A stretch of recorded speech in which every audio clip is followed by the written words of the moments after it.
Welcome to our tropical homestead here in northeastern Australia. I'm going to take you on a tour of our property after 4 years, where our goal is to be as self-sufficient as possible. We've got a lot of different types of animals. We've got chickens and ducks.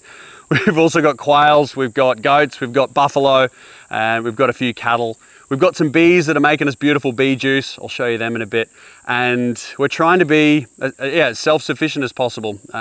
What we eat, what we consume, we try to forage, hunt our own meat, grow our own meat, and also a lot of different tropical produce, fruit, veg, herbs, all that sort of good stuff. If you are new to this channel, make sure you like, subscribe, share it with your mates. It helps grow and share the word and getting more people hopefully interested in growing their own food and knowing where their food comes from.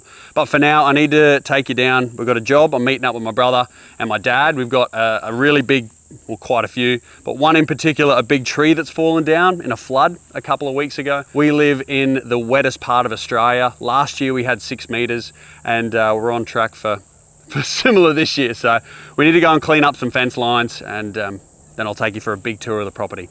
Let's do it. Jago, what do you think Dad's plan is here, mate? What's the method to his madness? We've had a tree come down over 2 fences, but if we cut it, it'll fall and crush the fence and we won't be able to get it off. He's brought the tractor in and wants to put the nose of the tractor under the log, us to cut it onto it and then drive it forward and float it down the creek. You seem to have a tree down there. We brought the tractor down the other day to measure the height, and we could fit the nose under it the other day, but now when we're in here, yeah.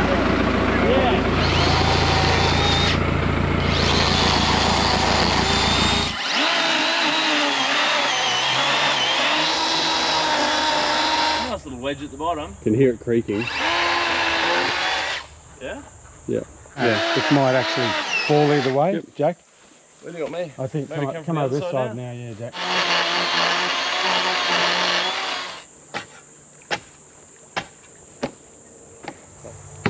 No, more the other one. Yeah.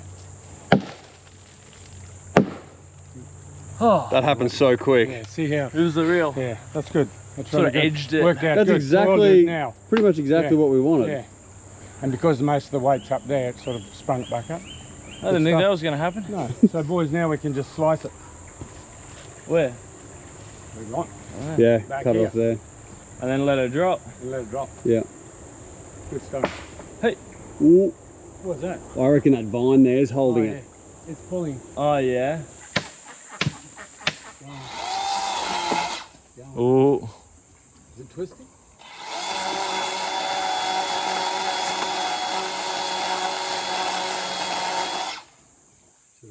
So close. It's just that bit on the other side, hey?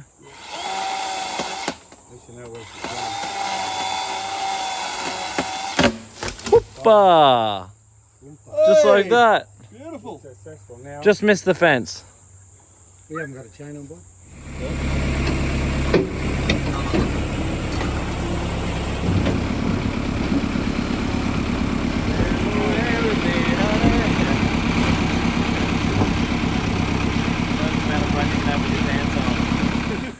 Alrighty, that's one decent log done. We've got about 10 more to do on this fence line. The batteries are out of juice. I'm gonna throw some new ones on. I've actually got a charging set up in the back of the buggy. With that, I'll introduce you to one of the most practical items. Ooh, I've got my phone plugged into it. One of the most practical items here on the homestead, ECOFLOW. These guys are sponsoring today's video, and they're the first sponsor I've ever taken on board in one of these videos, because a couple of years ago, I actually just bought one and used it on camping and fishing trips. They are essentially a battery. This one in particular though, the ECOFLOW Delta 3 Plus, the latest model, is very fast charging. Plug it into the wall, hour, it's fully charged. 40 minutes, it's 80% charged. You can also charge it up with a solar blanket. They have a very fast output. Like, I throw my phone on it, all these batteries, and charge them very quick. And they're lightweight, a sleek design there. I probably treat them a bit rougher than I should, but mine seems to be working great. I've had it for the last few weeks working on the farm, and it's made my life a lot easier, because having this on me out here, this one's 78% charged here, tells you the input, tells you the output. You could run a fridge off it. It's very quiet. You could probably run like a Starlink off it and a lot of other devices. I use it all the time for powering up batteries, particularly on the farm here with my power tools, but I throw it in the boat, I throw it in the back of the truck, take it camping. They are having 15% off these new models, so jump online and check them out. I think it's just for the month of March. QR code is right there for more information. There's a link in the description of the video. Check out ECOFLOW. They do an incredible product. And yeah, like I said, I've been using them for a couple of years and they're the first sponsor for a reason, because I back the gear and it's good tech. But for now, machete, chainsaw, clean up the rest of this fence line, and then we're going to take a walk through the orchard and show you a few different updates of things that are interesting me, that are exciting me, and a bit more about self-sufficient. Going to walk really quietly and calmly here and show you our beehive. We've recently split it into two as it started growing. These are the real workers, the real champions, the most valuable players here on the property. They pollinate all of the flowers as they open of the fruit and vegetables. We'd be absolutely buggered without them. And they ensure that a lot of the fruit actually sets and forms properly. They also make us some beautiful bee juice. We recently got on the Ghostbusters gear, the full kit, smoked them, calmed them down, and pulled out all the different sections. You're right. You can tell they're getting a little bit aggravated. We pulled out all the different sections, and the honeycomb was absolutely exquisite how they formed it, and a lot of different sections with different colors and different tastes and different textures of honey depending on the time of the year that the honey was made by these bees. So yeah, pretty incredible. You can actually get some of our own honey and honeycomb at our cafe. We've got a cafe here on the property called The Pocket. There'll be a link to the website and location in the description of the video. Let's go look at some fruit trees. This jackfruit here hasn't been performing, so I need to come and cut it out, and we're going to top graft probably next week when it looks like we're going to have some rain.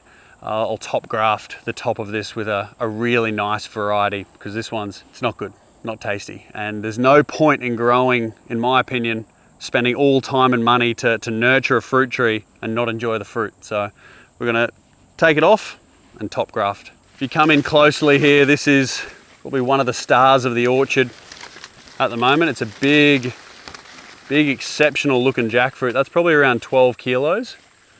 And it's still, I'd say it's probably like 5 or 6 days off. You can tell a jackfruit is getting ripe. Obviously you'll smell it when they go ripe. And the best is to pick them when they've just tree ripened. That's when the sugars and the flavor profile has developed fully. But this stem here will go from green to brown. So that will scale up and mature. And also all these little knobs or bumps covered over it, these little rough bumps, they will slightly fatten up and spread. See you in a few days. Hey, how you going, boy? So this here is a steer. His name is Chimichurri. No prizes for guessing what he's for. In about a year's time, as he fills out, you will be food to feed the friends and family. And this is Susie here. She's a beautiful little heifer. Really well natured. Pretty curious. I don't have any molasses, sorry love. Hey, these that we need to come and sort out, but we've done enough cutting down for today. We'll get them next week. Every morning and afternoon we're having a walk and looking for fruit spotting bug. They're native and there's quite a lot of varieties of them, but one fruit spotting bug will completely destroy your tree, and we're trying our best not to spray with any pesticides, so we're coming through and grabbing and squashing them with our hands. It's quite cathartic, to be honest. Other than the killing of the insect, it's quite therapeutic. These are nice pawpaws, nice red one from New Guinea. Some good looking fruit. So yeah, in this row we've got mangosteens, and we've planted them every 4.5 meters, which is quite high density. We've got chilies, pawpaws, ibeca, which is a tropical spinach, and yeah, the wax apples, and ginger and turmeric. So what, 6 or so varieties? Everything's looking pretty good though. Yeah, so this here, that mark right there on the middle of that, what was a perfect leaf, that is from the fruit stinging beetle. They'll sting on the growth tips, they'll completely damage a mature leaf as well. So they're a nasty one. They're yeah, one of the natives that I don't enjoy having in the orchard, but that's all part of it. That can be two reasons. Either this new growth is rubbing on the shade cloth, sunburn, or most likely one of those fruit spotting beetles. This quite long pawpaw here is a red one. It's a New Guinea variety. It's got a purple stem. It's quite a beautiful looking pawpaw. It just doesn't taste that great, and we may not be growing it properly, but the ducks really love it. Hey, how's going? What do I have here? Hey? So I just cut it up in a few different pieces, and they love the seeds and they love the flesh. Hey, how good's that? These ducks here are Indian runners, and a lot of people generally have the Muscovies, which are a bigger bird, a big meatier bird. But we really like the Indian runners because they don't fly. They're really good layers, so we're getting a lot of eggs out of them. I think the meat is better than the Muscovies, and I don't know, they're just a cool bird.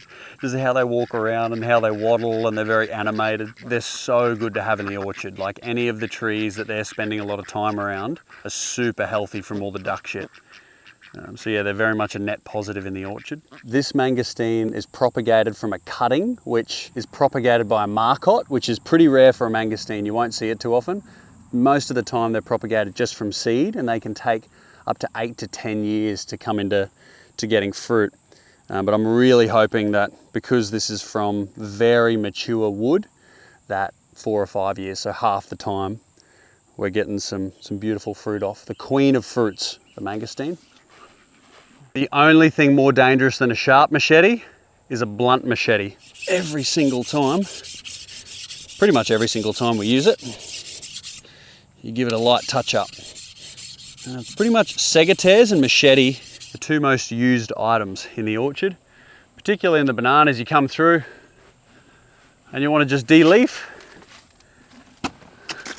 the bottom ones, and when you see a bell come out the top, which is where the bunch will form, you want to have at least 7 leaves. I'm pretty sure that's what my dad said, and he farmed bananas for 50 years. All right, so in this tub here I've got some pellets, and this is chicken shit pellets. It's really high in nitrogen, potassium, phosphorus, and it's just really good organic matter. We're trying to, I don't know, at least once a month or around different weather events, keeping the soil nutrients up. You know, you can't just expect to plant something and then for it to go well. You know, it's like running your car forever and never servicing it. So we put quite a lot of time and energy into making sure the nutrients in the ground is right, depending on the time of the year and depending on what you're putting it on. Hey, does that sound like cracked corn pellets? Hey? No, it's chicken manure pellets. You can't have any. Sorry, love. No, don't eat it. No. This is Quark. We raised her, since she was born. We normally incubate like a couple of dozen at a time, and she was the only one in one of the first batches when we didn't really know what we were doing and we were using a shitty incubator. So you were the most well-loved duck in all of Australia at one point in time, and we still are. But yeah, we raised her in the house. She was a house duck until she got a little bit bigger, and we moved her with the other ducks. Hey!